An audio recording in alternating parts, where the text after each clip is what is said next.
गुरुजी प्रणाम। हाँ। गुरुजी, मैं एक छोटा सा क्वेश्चन ये जानना चाह रहा था कि मन को काबू में कैसे रखा जा सकता है। इसके लिए कोई सरल विधि हो जो हम जो व्यवहारिक लोग हैं या जो समाज में रहते हैं उन उसमें रहते हुए कोई ऐसी सरल विधि हो जिसकी वजह से आप कुछ चीज़ों को इस टाइप से मन को कंट्रोल में कर सकें, काबू कर सकें कि जिसकी वजह से आप अल्टीमेटली जो भगवान ने राह दिखाई है उसके ऊपर चल सकें। धन्यवाद, प्रणाम। बढ़िया। मन को काबू में कैसे रखें? किसके काबू में?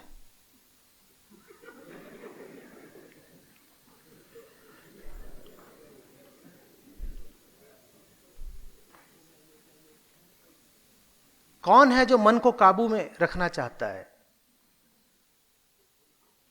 ये धुरंधर कौन है?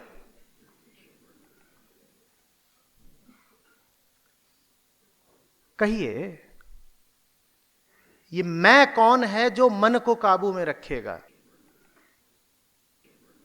अब समझो गौर से, जिसे तुम काबू में रखना चाहते हो वो तुम्हारी छाया है। तुम जैसे हो वो वैसी है, तुम उसे काबू में कैसे कर लोगे?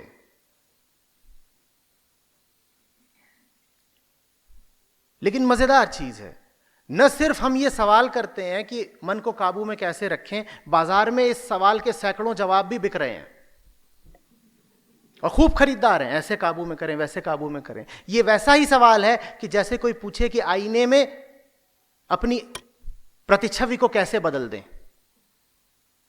अपनी शक्ल को बदलो तो आईने में जो दिख रहा है वो भी बदल जाएगा। मन मैं का मौसम है।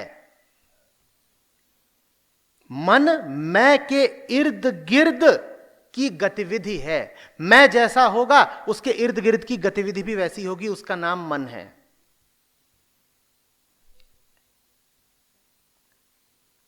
मन निर्धारित ही इस बात से होता है कि तुमने अपने आप को क्या समझ रखा है, क्या बना रखा है, मैंने किससे आसक्ति जोड़ रखी है।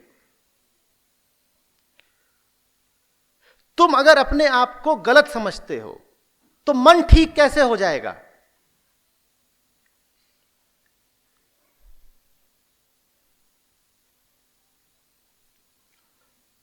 तुम अगर जाकर खड़े ही कीचड़ में हो गए हो तो आसपास खुशबू का माहौल कैसे रहेगा?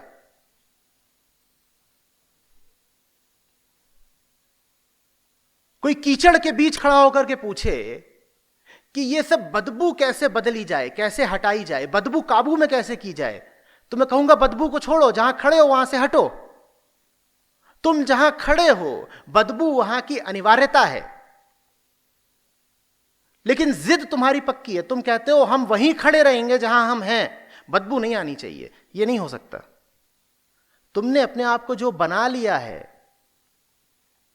उस कर्म का फल है मन का उपद्रव।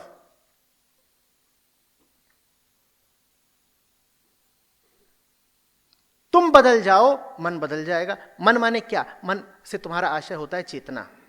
मन से तुम्हारा आशय होता है भीतर से जो भावनाएं उठती हैं, विचार उठते हैं, प्रतिक्रियाएं उठती हैं, इन्हीं सबको तुम मन कहते हो।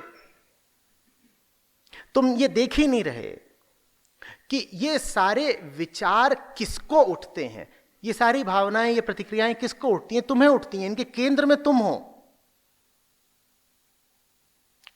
समझो, तुमने अगर अपनी परिभाषा ही यही रखी है कि मैं वो हूं जो कमजोर है और जिसको सहारे की, सुरक्षा की जरूरत है, तो मन का माहौल हमेशा किसका रहेगा? मन का माहौल भय का रहेगा, डरा डरा रहेगा। अब तुम कहो कि मुझे डर को काबू करना है, जैसे तुमने पूछा ना मन को काबू में कैसे करें। अब मन में डर घूम रहा है और तुम कह रहे हो मुझे डर को काबू करना है। डर को तो मुझे काबू करना है, लेकिन मेरी पहचान यही है कि मैं वो हूं जो कमजोर है। अब अगर तुम कमजोर ही हो तो डर को काबू में कैसे कर लोगे भाई?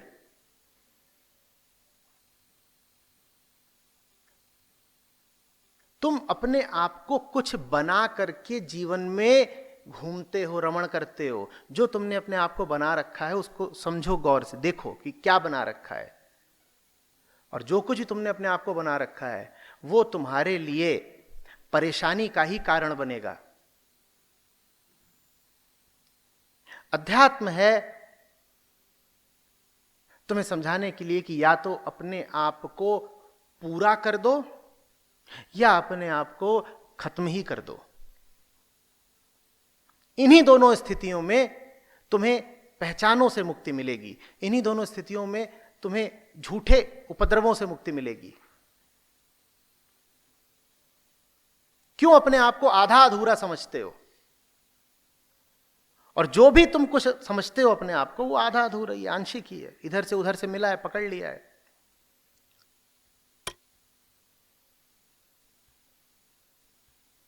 काम तो आसान होना चाहिए कि अपने आप को अब पूरा मानना है। पहले अधूरा मानते थे, अब अपने आप को पूरा माना करेंगे। आसान नहीं है। आसान इसलिए नहीं है क्योंकि अधूरा मानने में मैं बचा रहता है। अपने आप को पूरा मानने में मैं मिटता है। अधूरा मानने में बड़ा स्वार्थ जुड़ा हुआ है। स्वार्थ तो जुड़ा हुआ है पर अधूरा मानने के साथ तकलीफ भी बहुत जुड़ी हुई है। जब तकलीफ उठती है तो फिर ऐसे सवाल करते हो कि मन को काबू में कैसे लाएं।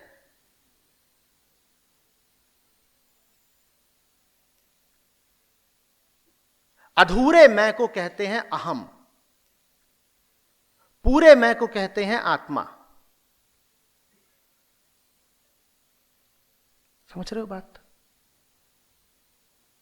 जब तक कहते रहोगे कि मैं कौन हूं, मैं ये हूं, मैं ये हूं, मैं ये हूं, मैं ये हूं, मैं ये हूं, तो मन तुम्हारी इसी परिभाषा के अनुसार निर्धारित होता रहेगा। फिर शिकायत मत करना, बोए पेड़ बबूल आम कहां से खाए।